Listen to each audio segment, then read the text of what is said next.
In the vastness of eternity, before time as we know it began, there was light. Oh, what a magnificent light it was, spreading across the cosmos, bringing forth stars, galaxies, and our own little blue planet, Earth.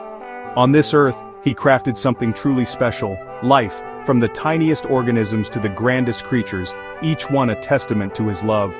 But the crown of his creation, that was us, humanity, made in his image to share in the joy of all he had made. Yet, as we all know, things didn't quite go according to plan.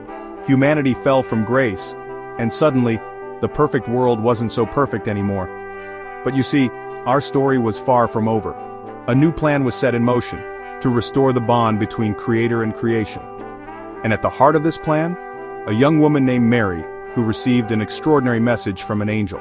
Do not be afraid, Mary. You have found favor with God. Though afraid, Mary found the courage to say yes to this incredible task, to bring God's own Son into the world. And so Mary and Joseph journeyed to Bethlehem, where under the light of a brilliant star, Jesus was born. Shepherds came to see this miracle, and wise men traveled from afar, for the greatest story ever told was now unfolding, right here on our little blue planet.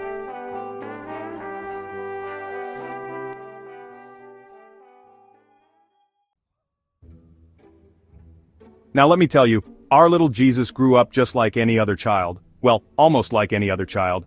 You could often spot him by the soft glow that seemed to follow him wherever he went. You see, even at a young age, he had a wisdom that left people scratching their heads in wonder. Son, why have you treated us like this? Your father and I have been anxiously searching for you. Why were you searching for me? Didn't you know I had to be in my father's house? As Jesus grew into a man, he knew it was time to begin his true work, and it all started with a splash. Down by the Jordan River, where the water sparkled like liquid diamonds in the sunlight.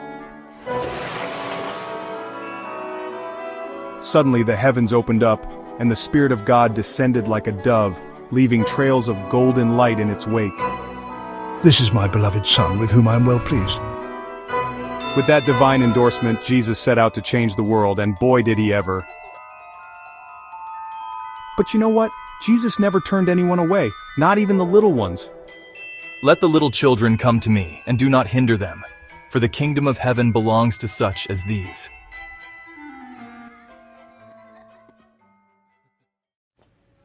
Now folks, as Jesus' message of love and hope spread like wildfire, not everyone was jumping for joy.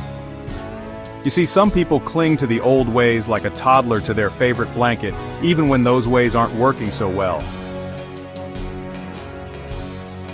Blessed are the poor in spirit, for theirs is the kingdom of heaven. Blessed are the peacemakers, for they will be called children of God. Blessed are the pure in heart, for they will see God. It was as if his words were painting pictures in the world around him, turning the ordinary into the extraordinary.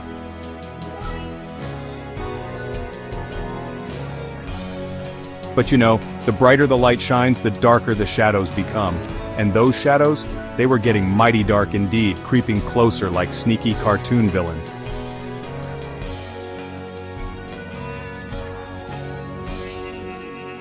Then came a night that would change everything. In a garden called Gethsemane, under a moon that seemed to hold its breath, Jesus knelt to pray.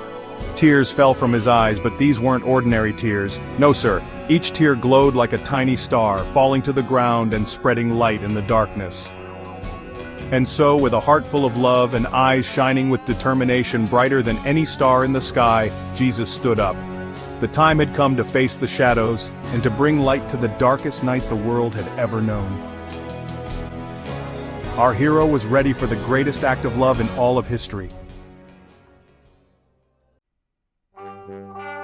Now folks, remember that dark night we talked about? Well, hold on to your hats, because the brightest dawn you've ever seen is about to break. Suddenly, whoosh! The stone rolls away like it's light as a feather, spinning off into the distance like a divine frisbee, and out steps Jesus, glowing brighter than a supernova. Mary Magdalene was the first to see him, and let me tell you, her joy lit up the whole garden. Jesus started popping up all over the place like the ultimate game of heavenly hide-and-seek. Up, Up he went, leaving behind trails of light that spread across the earth like the roots of a giant glowing tree. Why are you looking up? He'll be back. And you know what? Those disciples, once scared and hiding, suddenly felt braver than lions. They set out to tell everyone about Jesus, and boy, did that message spread. The whole world was lighting up with the story of Jesus, a story of love that would shine on through the ages right up to today, and that, my friends, is the greatest story ever told.